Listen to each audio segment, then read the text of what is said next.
Trivandrum parliament സീറ്റിലേക്ക് കൊടുക്കാനിരിക്കുന്നതാണ് അദ്ദേഹത്തിന്, മോഹൻലാലിന്. അത് അദ്ദേഹം ഡൽഹിയിൽ പോയി ഇതെല്ലാം കണ്ട് സംസാരിച്ചിട്ട് വന്നതാണ്. തിരുവനന്തപുരത്ത് പാർലമെന്റിലെ സീറ്റിൽ എന്തായാലും അദ്ദേഹം ശശി തരൂരിനെതിരെ മത്സരിക്കും. തീർച്ചയായിട്ടും മത്സരിച്ചെന്താണ് ജയിക്കുമെന്ന് ഉറപ്പുണ്ടോ? അപ്പോൾ തീർച്ചയായിട്ടും ശശി തരൂർ ഇന്ത്യ രക്ഷപ്പെട്ടില്ല, 3 തവണ രക്ഷപ്പെടുത്തു കേട്ടോ, ഇന്ത്യ രക്ഷപ്പെടില്ല.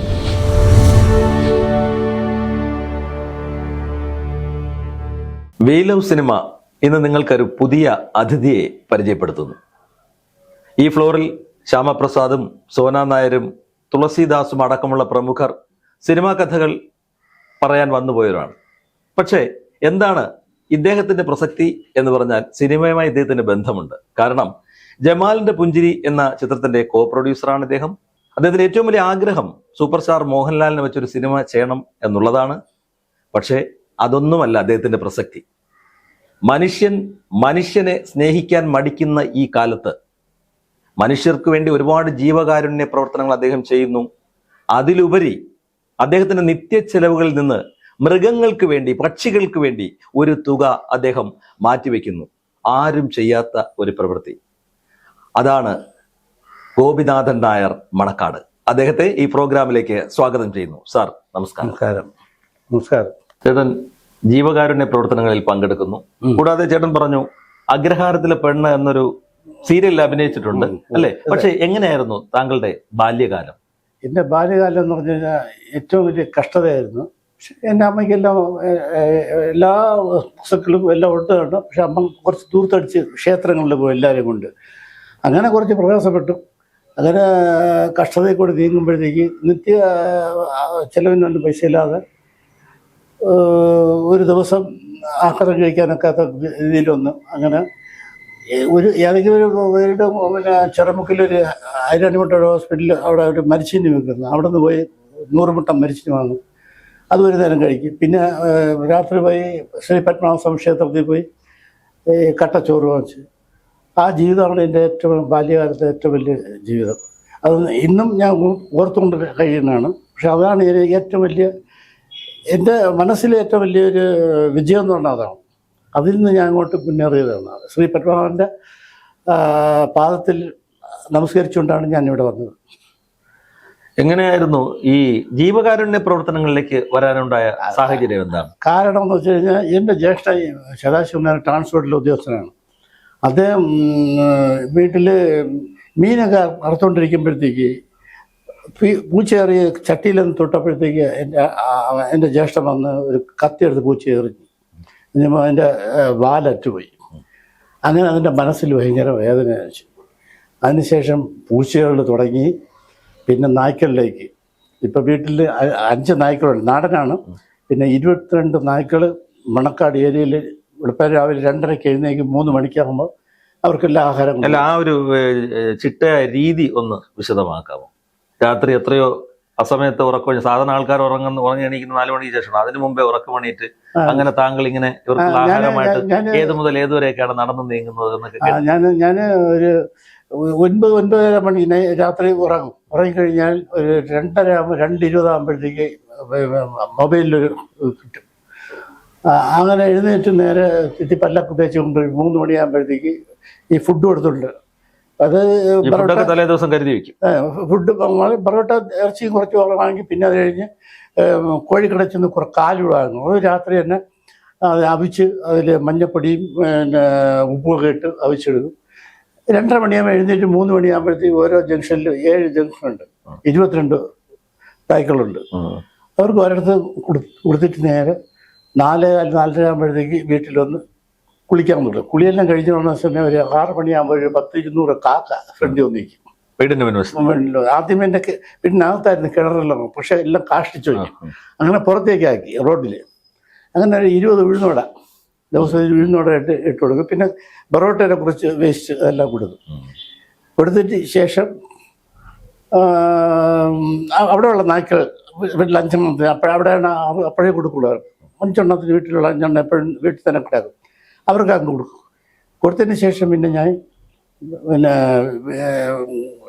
പൂജാ റൂമിലേക്ക് കയറി വിളക്കെല്ലാം കത്തിച്ചുകൊണ്ട് നേരെ ആറ്റുകാൽ ദിനചര്യ അവിടെ പോയി എൻ്റെ വൈഫിൻ്റെ ക്ഷേത്രത്തിൽ പോയി 3 വെടി വയ്ക്കും. അത് ഞാൻ ഇന്ന് കണ്ടിന്യൂ ചെയ്തുകൊണ്ടിരിക്കുകയാണ്. 3 വെടി വയ്ക്കും വൈഫിൻ്റെ ഓർമ്മയ്ക്കായി. ഇപ്പം എന്നും പോയ തൊഴിലിന് 6:30 മണിക്ക് പോകും, 8:30 വരും. അന്ന് ഞാൻ കോർപ്പറേഷനിലെ ഉദ്യോഗസ്ഥനായിരുന്നു. 19 വർഷം സർവീസ് ചെയ്തു. അത് കഴിഞ്ഞപ്പോഴത്തേക്ക് 3 വർഷം ലീവ് എടുത്തുകൊണ്ട് സൗദി അറേബ്യ പോയി. പിന്നെ അവിടെ ക്ലച്ച് പിടിക്കാത്തതുകൊണ്ട് നേരെ ഇങ്ങനെ തിരിച്ചു വന്നു.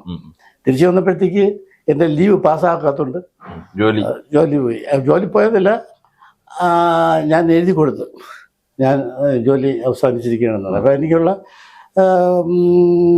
ഗ്രാറ്റുവിറ്റി, പ്രൊവിഡന്റ് ഫണ്ട്, ഇങ്ങനെ കുറച്ച് എമൗണ്ട് എനിക്ക് കിട്ടി. വലിയ എമൗണ്ട് നല്ല കുറച്ച് എമൗണ്ട്. അങ്ങനെ അതിൽ നിന്ന് തുടക്കിയതാണ് പിന്നെ അങ്ങോട്ടുള്ള ബിസിനസ്സിലേക്ക് നീങ്ങി. പിന്നെ ഈ കലാകാരന്മാരെ പ്രോത്സാഹിപ്പിക്കാൻ വേണ്ടി ഒരുപാട് കാര്യം ചെയ്യുന്നു, ഒപ്പം അഭിനയിക്കും എന്ന് പറഞ്ഞു. ആ സീരിയൽ അഭിനയത്തെ കുറിച്ച് പറഞ്ഞിരുന്നു. എങ്ങനെയാണ് അതിൽ അഭിനയിക്കാനിടയായത്? സീരിയലിൽ ഞാൻ വിജയൻ കുഴിത്തറ അദ്ദേഹം എൻ്റെ എനിക്ക് നാടക വിജയൻ കുഴിത്തറ നാടകത്തിൽ തുടങ്ങിയ ആളാണ്. അപ്പോൾ അനന്തപുരി നായർ സമാജം എന്ന് പറഞ്ഞാൽ ഞങ്ങൾ ഒരു 200 പേര് അംഗങ്ങളുണ്ട്. അതിൽ എക്സിക്യൂട്ടീവ് അംഗങ്ങൾ ഞാനേ കുഴിത്തറ വിജയൻ. അങ്ങനെ അവിടെ നിന്നാണ് കുഴിത്തറ വിജയനായിട്ട് പരിചയം വന്ന്. ഇപ്പോൾ കുഴിത്തറ വിജയനെ പറഞ്ഞ് നമുക്ക് എന്തുകൊണ്ട് സിനിമ എടുക്കണം, അല്ലാന്നുണ്ട് സീരീസ് എടുക്കണം എന്നെല്ലാം പറഞ്ഞു. ഞാൻ പറഞ്ഞു ഇപ്പോഴത്തെ സാമ്പത്തിക വ്യവസ്ഥ എനിക്കിപ്പോൾ ഇല്ല, ഒരുപാട് വേറെ ചാരിറ്റി നടത്താനാണ് ഞാൻ, പാവപ്പെട്ടവർക്ക് ഒരുപാട് നടത്തണം. അതുകൊണ്ട് എനിക്ക് ഈ സിനിമയൊക്കെ എടുക്കാനുള്ള ബുദ്ധിമുട്ടാണെന്ന് പറഞ്ഞു. ശരി, എന്നാൽ ചേട്ടൻ ഒരു കാര്യം ചെയ്യും, നമുക്ക് ചേട്ടൻ്റെ വീട്ടിൽ വെച്ച് ഒരു ചെറിയ ഷോർട്ട് ഫിലിമാണ്. സീരിയൽ തന്നെ അതൊരു 7 ദിവസം എൻ്റെ വീട്ടിലായിരുന്നു. രാവും പകലും ഷൂട്ടിംഗ് ആയിരുന്നു, രാവും പകലായിരുന്നു. നായകൻ ഞാനാണ്. അഗ്രഹാരത്തിലെ പെണ്ണ്, അതിലൊരു ബ്രാഹ്മണൻ പട്ടരായിട്ടാണ് അഭിനയിക്കുന്നത്.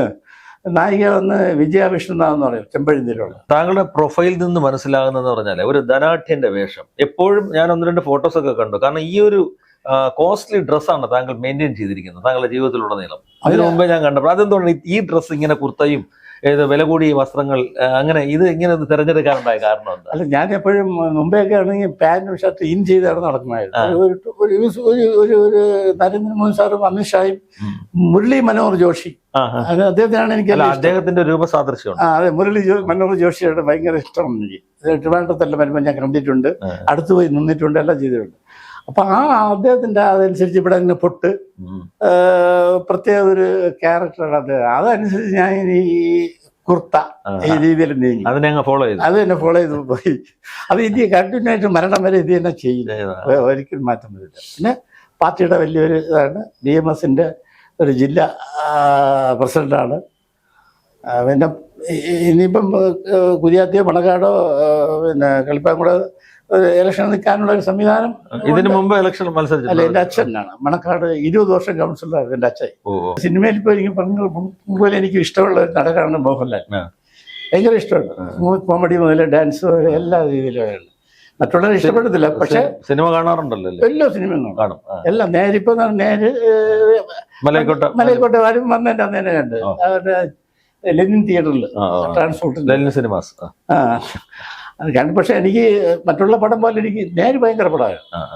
ഇത് എനിക്ക് കിട്ടുമെന്ന് വെച്ച് കഴിഞ്ഞാൽ ഭയങ്കര അടി പിടി, പിന്നെ ഒരു സ്റ്റൈൽ, ഇവൻ്റെ ഒരു മുടിയൊക്കെ വെച്ചുള്ള സ്റ്റൈല് അത്ര രാജസ്ഥാൻ, വേറൊരു സീനും ഇല്ല, രാജസ്ഥാനാണ്. ഈ മലൈക്കോട്ട വാലിബൻ എന്ന ചിത്രം പരാജയപ്പെട്ടതിന് കാരണം മോഹൻലാൽ അയോധ്യയിലേക്ക് വിളിച്ചിട്ട് പോകാത്തതുകൊണ്ടാണെന്ന് പരക്കെ ഇങ്ങനെ ഒരു ആക്ഷേപം പ്രചരിക്കുന്നുണ്ട്. എന്താണ് താങ്കളുടെ അഭിപ്രായം? അല്ല, മലൈക്കോട്ട വാലിബൻ തുടക്കത്തിൽ പടമൊക്കെ നല്ല വിജയമാണ്, പൈസ വാരി കൂട്ടിയിട്ടുണ്ട്. പക്ഷെ ഇതിനിടയ്ക്ക് ഇദ്ദേഹത്തിനൊരു ചുമതല നമ്മുടെ നരേന്ദ്രമോദി ഡൽഹിയിലേക്ക് അയോധ്യയിലെ ക്ഷേത്രത്തിൽ വരാൻ വേണ്ടി ഇവിടെ വന്ന് അമൃതാനന്ദമയി ഇവർ രണ്ടുപേരാണ് ഏറ്റവും വിളിച്ചിരുന്നത്. ഇത് ചെല്ലാന്നെല്ലാം പറഞ്ഞതിന് ശേഷം അവസാനം അദ്ദേഹം മാറിക്കളഞ്ഞു. അതൊരു ഇഷ്യൂ ആയിട്ട് നമ്മളെ ഹിന്ദുക്കൾ ഇതെടുത്തു. ആ ഹിന്ദുക്കൾ ഇന്ന് ട്രോൾ ചെയ്തുകൊണ്ടിരിക്കുകയാണ് ഈ പടം പരാജയപ്പെടുന്നത്. ഒരു കാരണവശാലും അത് പെല്ലിശ്ശേരി, അവരുടെ പേര് പെല്ലിശ്ശേരി, അദ്ദേഹത്തിന് ഇന്ന് പത്രത്തിൽ മനോരമയിലെ കിടക്കുന്നുണ്ട്, മനോരമ കേരളം എല്ലാം കിടക്കുന്നു പരാജയപ്പെടുത്താൻ വേണ്ടി.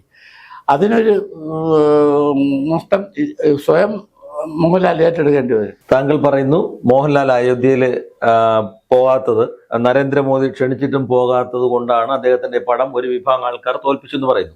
മോഹൻലാൽ ഹിന്ദുവാണ്, പക്ഷേ മോഹൻലാലിന്റെ ആരാധകർ ഹിന്ദുവിനേക്കാൾ കൂടുതൽ ക്രിസ്ത്യാനികളും ഇസ്ലാം മതവിശ്വാസികളും അല്ലെങ്കിൽ പല ജാതിയിലുള്ള.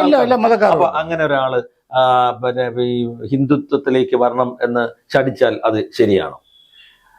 അല്ല, അത് അദ്ദേഹത്തിൻ്റെ എന്താ പറയുക, അദ്ദേഹത്തിൻ്റെ തീരുമാനമാണ്, നമുക്കത് പറയാനില്ല. പക്ഷെ അദ്ദേഹം ഇത് എല്ലാ കാര്യങ്ങളും അദ്ദേഹം ഓക്കെ പറഞ്ഞു. ഒരു മനുഷ്യൻ ഡൽഹിയിൽ പോയി നരേന്ദ്രമോദി, അമിത്ഷാ എല്ലാം കണ്ടതല്ലേ, അവരെല്ലാം കൂട്ടിയിട്ടില്ല, ഫോട്ടോ ഒക്കെ എടുത്തിട്ടതല്ലേ, ട്രിവാൻഡ്രത്ത് പാർലമെന്റിൽ സീറ്റിലേക്ക് കൊടുക്കാന്ന് പറഞ്ഞതല്ലേ. എല്ലാം തിരുവനന്തപുരത്ത് പാർലമെന്റിലെ സീറ്റിൽ എന്തായാലും അദ്ദേഹം ശശി തരൂരിനെതിരെ മത്സരിക്കും.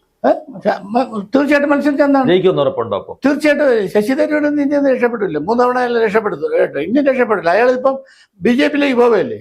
BJP-യിലെ സീറ്റ് അദ്ദേഹത്തിന്റെ വാക്കിൽ നിന്ന് അങ്ങനെ ഒരിക്കലും അദ്ദേഹം BJP-യിൽ പോകുന്നതായിട്ട് പറഞ്ഞില്ല. BJP-ക്കാര് പറയുന്നു, അല്ലെങ്കിൽ മറ്റുള്ള ആൾക്കാർ പറഞ്ഞിട്ടില്ല. അദ്ദേഹത്തിന് കേന്ദ്രത്തിൽ വിദേശകാര്യ മന്ത്രി കൊടുക്കാന്നുണ്ടെങ്കിൽ അദ്ദേഹം ഇപ്പോഴും വരും. അതുപോലെ നേരത്തെ അങ്ങനെ BJP-യിലേക്ക് പോണെന്ന് പറഞ്ഞുകൊണ്ടിരുന്ന ഒരു മനുഷ്യനല്ലേ. അങ്ങനെ സ്ഥിരമായിട്ടൊരു കോൺഗ്രസിൻ്റെ എന്ന് പറഞ്ഞൊരുമായിട്ടല്ല, കോൺഗ്രസുമായിട്ട് എന്തൊരു അയാൾ പാർലമെന്റ്, അയാൾ വിദേശത്ത് പോകും. ഇവിടെ എത്രയെങ്കിലും നടക്കുന്നുണ്ട്. 3 പ്രാവശ്യം 15 വർഷം MP ആയിരുന്നാണ് അദ്ദേഹം. ഇവിടെ എന്തോന്ന് ചെയ്ത്? ഒന്നും ചെയ്തിട്ടില്ല.